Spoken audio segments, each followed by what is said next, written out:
oo dadka waaweyn iyo ilmaha wax bartay ay iska kaashadaan ayaan aad maarta ugu boorin lahaa waxayna ku imaan kartaa in la ogaado xumin muhiim oo naga maqan inay tahay cunugu hadduu afkiisa aqoonin diintana way ku adkaanaysaa dhaqankuna wuu ku adkaanayaa marka waa wax aad iyo aad maarta mas'uuliyad weyn in la qaato ay tahay loona baahan yahay insha Allah ta'ala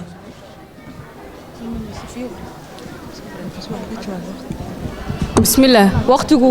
ونغير هي وحن جعلان لها إنا سؤالها دخس ويديس كجوابتان وقتك ونغير وحن جعلان لها سؤالها هنا دخس بسم الله وحن يركض رأيا في صوماليا كفان ديس هرت إلمها مركه رواينا برنه إنه الصومالي هاي إنه كفانه إنه قومية صومالية هاي إنه صومالي ودش قبيل كل شيء هي بصومالي بانونا الدون كصومالي بانو كنا مركو الرئيس هرت عنق وين لبره إنه الصومالي هاي وكفانه إنه الصومالية مركو إنه الصومالي هاي وكفانه وحق قيمين يا لقديس مدة كلا في الصومالي عرور تبرد هذا أنا قلت حنصار يا أنا نفط إذا أنا كدرية والدي أهان إن قدام بقلنا هاي هدينا عرور تأقونين أفكا يقول شيء إنك أيا دم بقاله وين إنه برنو المهن اللوقة دينو دلنا وأنو كل هذا لنا وأنو كبرات كرينو أو أي برتان حتى أن أبلغنا ألف بات ده إنه سيلمه ولا قبضنا عنكم مركم ماذا حساق هذا يسوي اللوقة دي سيقنا وكرهرت السلام عليكم ورحمة الله سؤال سدحات وحاوي marka maxaa qofka gabadhaada soo doonta shuruudda koowaad looga dhigaa qabiilkiisa iyadoo ay dhacdo qof diin leh in arimo qabiil lagu diido sidoo kale qof aan diinta ku dhaqmin ama shakhsiyan aan fiicnayn loogu ogolaadaa gabadha iyadoo loo eegayo qabiilkiisa waa qaybsanaynaa horta sida bismillah horta af Soomaaliga waan ka hadlayaa Soomaalida waxay ku maamaahi jirtay hadalla ragna waa raggii hore hadda oran maayo dadna waa dadkii hore hadalna waa intuu yiri baan leeyahay waayo haweenkii inaan ka taga ma rabo waxa weeye horta murtidii iyo hadalkii oo dhan af Soomaaliga horta waa qoran yahay waxa jirtay anoo xogaa yar taabanaya intiina in yar baa ka joogtay 74 riwaayad aan wax ka dhigay baa waxay kamid ahayd waxay matalaysay waqooyi iyo gobolada dhexe iyo gobolada koonfure dadkeedu saas ka koobnaa marka waxa kamid ahaa ololihii reer miyiga ayaa la geynayay af Soomaaliga marka rag loo diray baa waxa la yiri gaarsiiya marka hadalkii waxa kamid ahaa wuxuu leeyahay ololaa la socda macallimiin baa imaanaysa afkii hooyaa la soo helay biir afkii hooyo waa markii la qoray afkii hooyaa la soo helay si aroy wuxuu yiri maxay aroy kii aaba hooyada kii aabana aabay يعني أفكي هويا الله صاهل أفكي هويا الله قرآن الأورجري سيدا أفكي وأفكي هويا عندي شيء أفكي وحكم جعامية أفكي هويا دا المها بركة ترد بركة للربو ناس كبركة ينوشون يسوي هيسيسو والضوبة هي علقو والضوبة هي هل سلوكو جارية لا بس سلوكو جارية وكهلا هي هويا دا أفكي وأفكي هويا وأنا سال سلوكو قرية وأجا صار رواية كلنا وعفرتني عفر سرقار سو ما قرني saas daraaddeed marka hooyada ayaa af Soomaaliga sameyn karta waanan intay naaska nuujinayso iyo intu ka soconayo marka yaa la isku tuurtuurin Soomaalida waxay tiraahdaa haybad waxaad ku leedahay dhulkaaga hooyo magacaas baa naga dhaxeeya reebel yaanaan sheegeen haybad waxaad ku leedahay dhulkaaga hooyo marka salaamu calaykum waraxmatullaahi wabarakaatu aad baan uga xumahay laakiin waan ku soo noqon doonaa su'aasha may هذا اللي قاموا وتجمع تيجي سومالي دو هيترا وحلا كلا يينا رنتين سوشيء يينا نسكو قبصان نبى نسكو هاللين أضيق وحولي أفك وحلا أفك هويو وعن كتريا إن دول كلايدا دول كهويو لبضع وحي عني هوي كقبا مودة يعني وقادا الماء أنا في سومالي كو هذا هويو دي بطيع عدي qaar baa jira halkan hooyooyin iyagu ku baranaya carruurta afka ingiriisiga jira oo gurigaba ka mamnuucay in af Soomaali laga hadlo hawl kala leeyahay inaan isku qasin wax ila dhashay gabadh baa jirta ugu yar maalin dhoweyd bay sodoho noqoto waxay tidhi markaad ila soo hadlayso cajaladii soo dir waxaan ku idhi haddaanad garanayn afka aad ku hadlayso sida loo qoro anigaa telefoonka kaa baraya waanan ku baray waxaan idin leeyahay qofka carruurtu waxay u baahan tahay in la bara afka ma garanayaan afka laakiin hooyooyinka iyo waalidka qofkan af soomaaliga sida loo qoro garanayni gacanta ha taago hadduu jiro oo aad la xishoonaysaan anigaa 7 cisho kuugu dhigaya masaajidka igu kaale waxaan ku wanaajin doonaa maamooyinka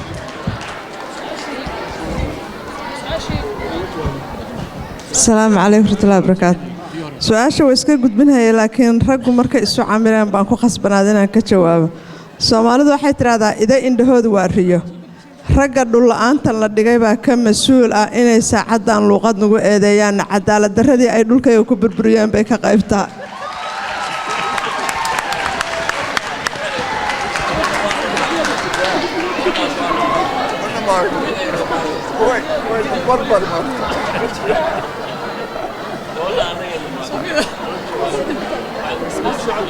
بسم الله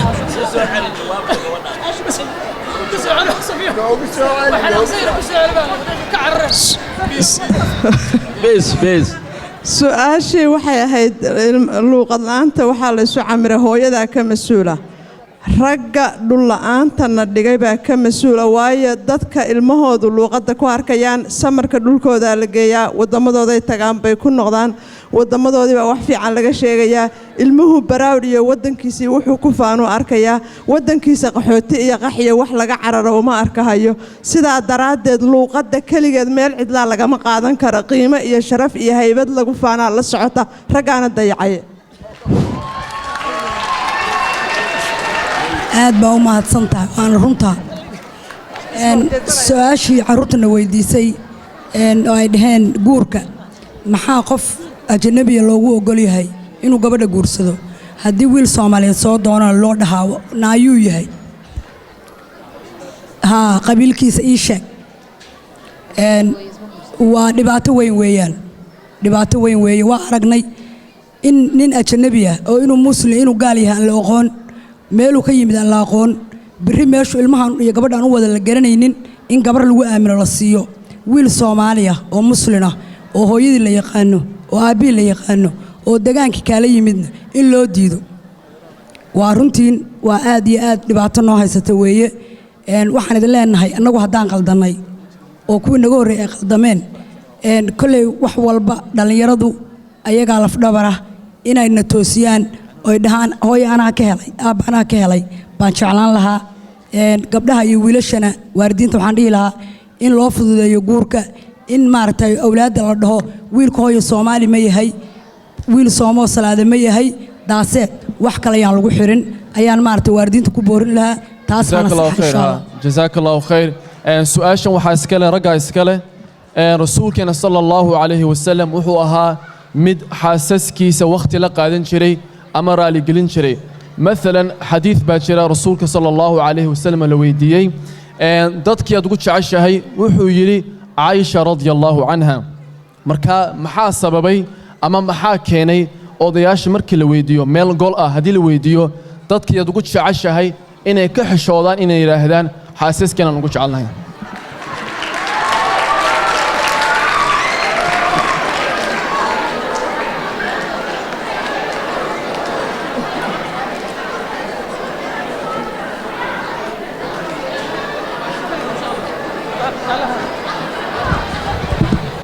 بسم الله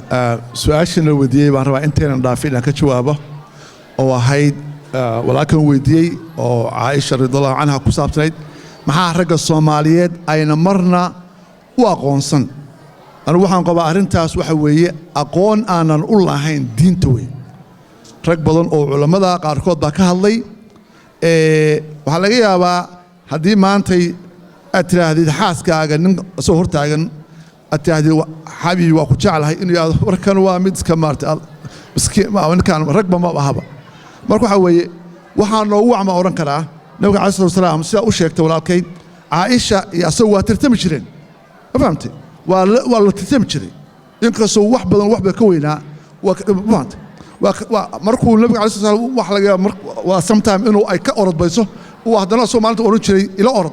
oo ka badan jiray marka waxa weeye annagu waxyaalahaas waa naga maqan yihiin culamo badan baa ka hadashay in haweenka aanu qabno gabdhaha aanu qabno guriga markaan oo tagno inaanu dhukanno inaanu nahno waa ku jeclahay inaan maartay kadaalika maartay saas kaleeto wax ay diintu ay farayso oo ma jirto laakiin annagu qabka Soomaalida ragga ku jira waxa weeye ninkii saa yiraahda in loo arkayo nin doqon ah oo nacas ah in loo arkayo arrintaas waxaan qabaa inay ku sabaysan tahay diinta islaamka iyo axaadiista nabiga calayi salaam oo aanan fahmin haddii aanu fahmno waxaanu u socon khudwadii nabiga ayaan raaci lahay ma qabaano waana ka bax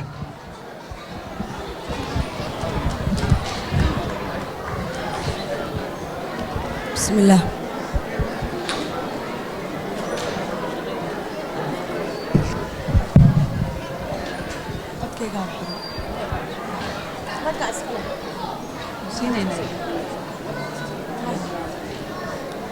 waxay la tahay adeer maxamed weeru rabaa meesha inay ka dhacdo wuxuu yidhi gabdhaha diidana ha bixiyaan markaan kuu sheegaa waxaa leedahay ninka gabadha soo doona waayo ma weydiisa qabiilkiisa markaasaan ku leeyahay xaaji waa reer hebel acuudu bil kuwaas waabaan baabaha iska dhigna waxa weeye gabadha aabbeed baa mas-uul ka ah asaga ayaana bixin kara asagaana diidi kara reerka inuu reer islaama noqdo iyo inuu reer maaragtay Soomaaliya noqdo aabbaha ayaa ku hogaamin kara aabbaha ayaa ilmihiisa ku tarabiyeyn kara gabar Soomaaliyeed baa tahay wiil Soomaaliyeed baana ku geeya sababta mas'uuliyadda adaa iska leh waxaan wiil islaama ku geeya wiil Soomaaliya ku geeya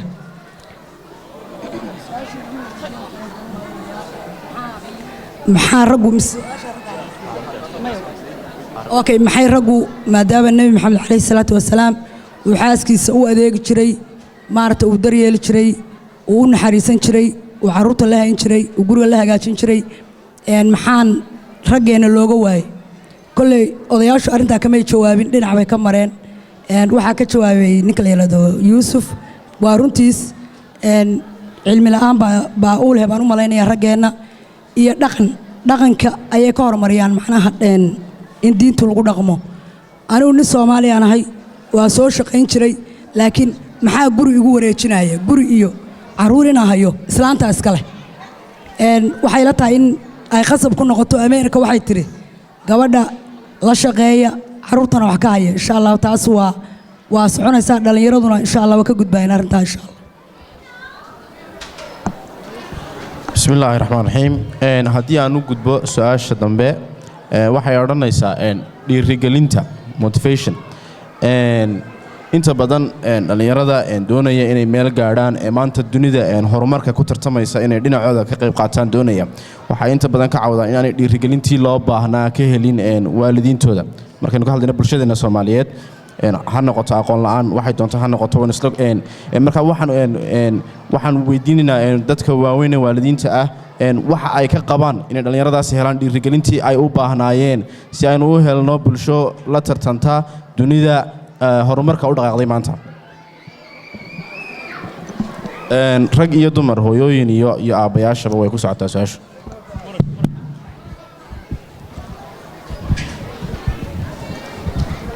bismillaahi raxmaani raxiim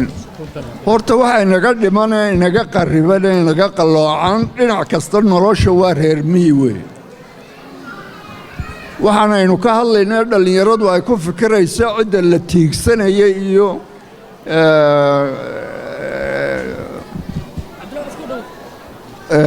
dhiirigelinta looga baahan yahay waalidka iyo tartanka adduunka lagu jira iyo dee waalidka badankiisu may soo marin waxaa haddiiba geel iyo adhigii laga soo kaxeeyey magaalo soo galeen bay horumar badan sameeyeen marka waxaan laga hadlaya badankoodu aniga waxay la tahay dhallinyarada halkan joogtee Maraykan ku dhashay amba ku koray haddana wax ku baranaya wixii aanu soo marnay waxba idinkama khuseeyaan waxa idin khuseeya inaad diintiinna iyo soomaalinimadiinna iyo dhaqankiinna dhowrsanaanta ku dhisan iyo maskax wanaag soomaalida lagu sheego aa kula tartanqaan qayrkiin waalidkana wixii aa ka heshaan iyo daco aa ka heshaan iyagana waa mahadsantihiin bismillaahi waxaan ku darayaa kelmadda runtu waxaa weeye haddii la fiirsho waxaa weeye dhaqankayagii horena waa ka soo tagnay dhaqankii magaalana madaxaan la galnay marka dhibaatada waxaa keenaya waagi hore waxaa la oran jiray dhaqankii waxaa gabadhu waa sugto wiilkuna waa socde macnaha gabadhu ma dhaqdhaqaaqi jirin gurigaasay joogi jirtay sharafteeda iyo karaamadeeda lagu ilaalin jiray halkaasaa loogu imaan jiray oo lagu soo doori jiray taa waa laga soo tegey marka waxaa weeye waxaa kaloo jira soomaalidu dhaqankeedii oo sidaas ahaa waxaa kaloo ka mid ahaa gabadhu kunna waa koodisaa oo waa la sheekaysataa kowna waa la kulantaa hal ninana waa kala kulantaa waa ku guursataa marka dhaqankii hore oo aan ku baysgaraysanayn oo dhaqankii baa weli nagu duugan haddaan odayaashana aan qiranno waxaa weeye marka odagu wuxuu leeyahay goormaha gabadha lagaa soo doonayaa oo geel iyo gabaati laguu keenayaa marka in marka gabadhii maadaama ayadu ay sugto tahay oo gurigii joogto runtii taas waa qiranaynaa inaan isdifaacnana ma ahan waxaa weeye inaannu marka gabadhay u guur u raadinno maadaama ay dhowrsan tahay oo xijaaban tahay oo gurigii joogto inaan marka kii soconaya annaga noqonno oo aan intaan oday kale u tagno waryaha wiilkaaga gabadhaydaan aan isa siino taasaa horta naga dhiman runtii magaalana waa joognaa macnaheediina waa naga maqan yahay wasalaamu calaykum waraxmatullahi wabarakaatu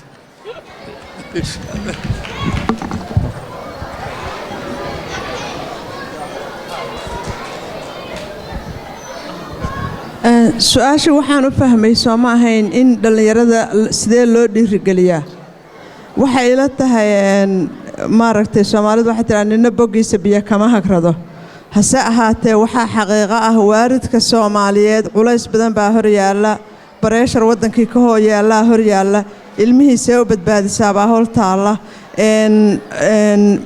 waxaan ku nool lahay meelaan nala ka jeclayn stress iyo dhib fara badan baa nolosha nagala xidhiidha sidaa daraaddeed waxyaalaha ka dhiman oo aysan waalidku ama fahamsiisnayn ama aqoonteeda u lahayn waxay ila tahay inaan masaajidku aan ka abuuri karno meelo carruurta lagu dhiirigeliyo lagu taageero brogramyadoodana maadaama ay masaajidka ku xiran yihiin dad ama aqoon leh ama fahmi kara waxyaalaha ilmaha ka dhiman taasaan u fahamsana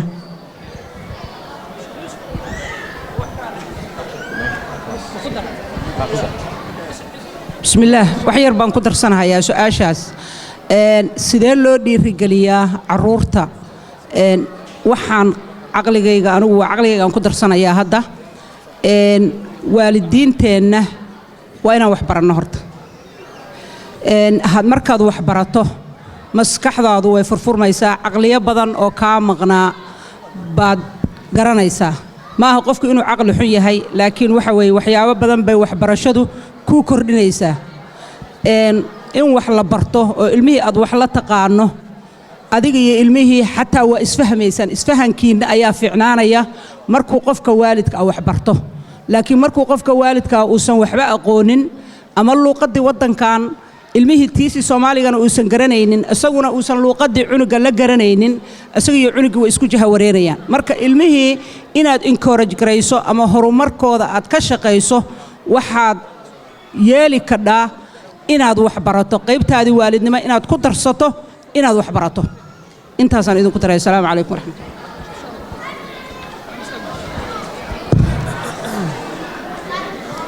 bismillah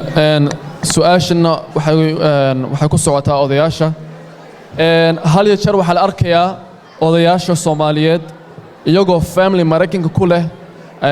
oo u baahan ubadkaas inay koriyaan inay Soomaaliya aadaan oo ay gabar kale soo guursadaan oo taasna waxay keenaysaa labada family inay dhexda ku dayacmaan marka taasi xal maxaa u ah marka kaftanka laga saaro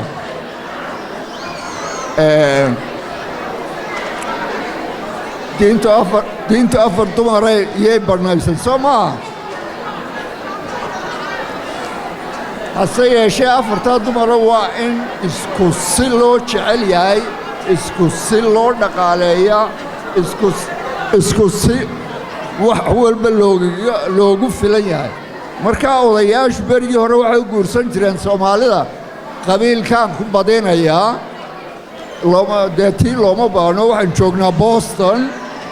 marka waxaan u malaynayaa inay khayr badan tahay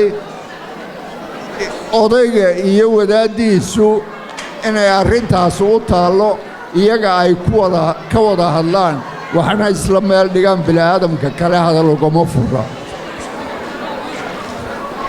waxaan rabaa inaan ku daro wax yar su-aashaas horta su-aal muhiima weeye waana su-aal ka dhacda qurbajoogta ragga Soomaaliyeed inay mar kasta halkaan faamiligoodii carruurtoodii haweenkooda ay ka tagaan fasaxuu aado ama yidhaahdo reerka dadkaan soo arkaya kabacdina gabar kaleeto xagga ku soo guursado arrintaas inkastoo ilaahay noo baneeyey subxaana wa tacaala 4 ilaa 4 noo baneeyey haddana shuruudaha jira shuruudahaas qofka hadduu ka bixi karinna waxaa fiican inuu ku ekaado qofka keliya oo markaa u qabo hadda Soomaaliya waxaa ka socotaa leeyihiin 2 iyo 2 ninku waa tagayaa 200 buu dirayaa 2 sano waa kaasoo maqnaanaya saasa ka socda 2 waa 2 iyo 2 ma iska baarta 2 iyo 2 2 sano waa maqnaanaya oo halkaanu joogayaa 200 bish waa diraya waxaa laga yaabaa markaas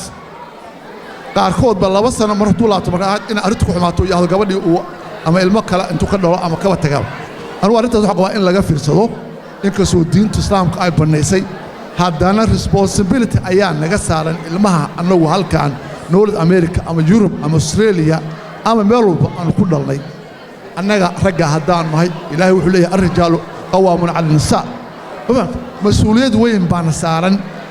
anugu waxaan qabaa ragga Soomaaliyeed anoo u helin gabdhaha in laga fiirso arrintaas inta la iska tago walaalkii hadduu leeyahay waa tagayaa waxaan leenahay waxa uu mas'uuliyad baa ku saaran horta mas'uuliyadda halkaan ka baxdo waa ninkaas hadda yar baa hawshiisa ku saaran hore fadhiya marka waxa weeye anu waxaan qabaa arrintaas waxa weeye dambi baa ka imaanaya ninkii awoodo uu soo ka bixi karo oo haweentaadii adigu isku ogaataan oo ay jiro heshiis ka dhaxeeya waa okay laakiin inaan ilmihii halkaan la dayicin oo aan laga tagin mid xagga joogtada aan lugayno aan noqon 2 iyo 2 sano markaad maqan tahay 200 bish aad dirtid hadhow wixii ay suurto waayaan anigu saasaan leeyahay laga fiirsado gabdhahana waa run in la dayaco haweenka hooyooyinka iyo carruurtooda in la dayaco oo laga tago oo ama ma fiicna mas'uuliyad weyn weeye in laga fiirsado weeye intaas uga baxaya bismillaahir rahmaanir rahiim ikhwaani insha Allah aad